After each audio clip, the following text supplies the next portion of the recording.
to obtain the high voltage module, which is exclusively available to the Ultimate Bunny, making her extremely powerful in certain builds. You must first defeat the Pyromaniac in the Void Intercept battle. However, be prepared for a challenge, as the drop rate for this module is extremely low, ranging from 1 to 2%, requiring patience and luck. Alternatively, you can attempt to combine modules. But again, luck plays a significant role in successfully obtaining the high voltage module. The module's benefits are substantial, as it increases the damage and range of the Thrill Bomb and Lightning Emission skills, albeit at the cost of reducing the number of enemies these skills can hit.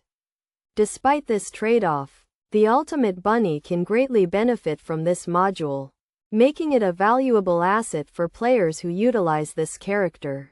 Obtaining the high voltage module can be a game changer, and with persistence and luck, players can unlock its full potential.